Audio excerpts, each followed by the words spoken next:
سوف نتعرف في هذا الجزء على كيفية حفظ التغيرات التي نقوم بإجرائها على ملفات العمل باستخدام الأمر save.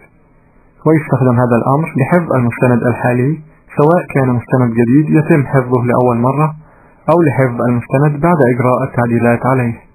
ويتم الوصول إلى الأمر save بالضغط على الرمز save من شريط الأدوات القياسي Standard Toolbar، أو بالضغط على المفاتيح Ctrl و F من لوحة المفاتيح، أو بفتح القائمة المستدلة فايل واختيار الأمر save.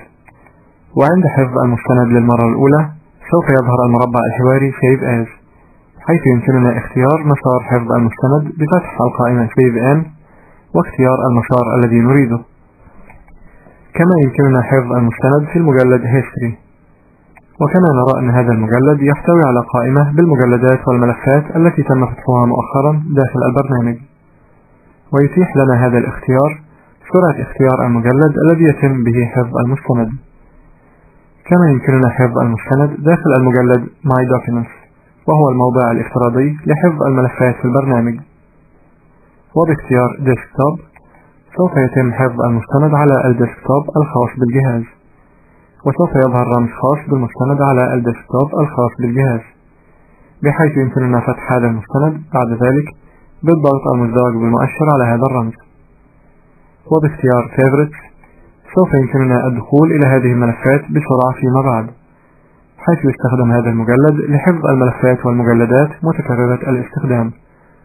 كما يمكننا إنشاء مجلد جديد لوضع هذا المستند وحفظه بداخله، فبالضغط على الرمز Create New Folder سوف يظهر المربع الحواري New Folder، فنقوم بإدخال الاسم الذي نريده للمجلد الجديد ونضغط OK، فيتم إنشاء المجلد الجديد. ونلاحظ أن البرنامج قد قام بفتح هذا المجلد تلقائيا. وتلقانا File Name نقوم بإدخال الاسم الذي نريده للمستند الجديد، ثم نضغط Save، فيقوم البرنامج بحفظ المستند بالاسم الذي حددناه وبالامتداد Doc. وكما نرى أن هذا الاسم الجديد يظهر في شريط العنوان Title Bar.